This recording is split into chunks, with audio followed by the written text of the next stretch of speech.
You think like Kalyan గారు ఈ సినిమాలు ఫినిష్ చేసి ఆపేస్తారా చేస్తారు? We all enjoy his films, so చేస్తారు, చేయాలి అనే we all as a fans. When ఆయన ఫిల్మ్ స్టార్ట్ చేసినప్పుడు మధ్యలో పాలిటిక్స్కి వెళ్ళి అక్కడ ఆయన struggle again I came back to film. Power లో రాకముందు కూడా హీ వాజ్ యాక్టివ్ కదా, he use to finish his work. మళ్ళీ ఈ టైంకి వస్తా అని చెప్పి సెట్కి వచ్చేవాళ్ళు, షూట్ చేసేవాళ్ళు. ఇది డిస్టర్బ్ అవ్వకూడదని ఏమైనా మీటింగ్స్ ఉంటే అక్కడికి వచ్చేవాళ్ళు. అన్నిటి గురించి ఆలోచిస్తారు కదా, ఇంకా ఒక రోజు షూట్ ఏమైనా డిలే అయినా దీనివల్ల ఇంత లాస్ అయిపోద్ది, సో ఫినిష్ చేద్దాం అది కూడా సార్ చెప్పేవాళ్ళు. నేను రత్నం గారి కోసం చాలా ఆలోచిస్తాను. ఆయన పేషెన్సీ, ఈయన కమిట్మెంట్, కళ్యాణ్ గారు అటెల్నా ఇటెల్నా ఫినిష్ చేద్దామని చూసుకొని టైం తీసుకొని.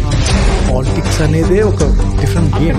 అసలు మీటింగ్ స్టార్ట్ అయితే ఎప్పుడైపోద్ది అసలు చేతిలో కూడా ఉండదు. It is very very difficult. అదే అంటాను, ఇటు రత్నం గారు అటు కళ్యాణ్ గారు, ఓన్లీ వీళ్ళిద్దరు వల్ల ఇది పాసిబుల్ అయింది, లేదంటే ఇంపాసిబుల్.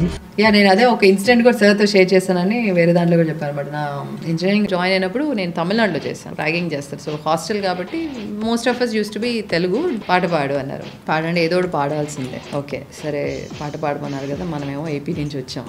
ఓకే సరే మేడ్ ఇన్ ఆంధ్ర స్టూడెంట్స్ పాట మేడ్ ఇన్ ఆంధ్ర స్టూడెంట్ అంటే అర్థం వివరిస్తా, నలిగిన డ్రెస్ కొంత, చెదిరిన క్రాఫ్ కొంత.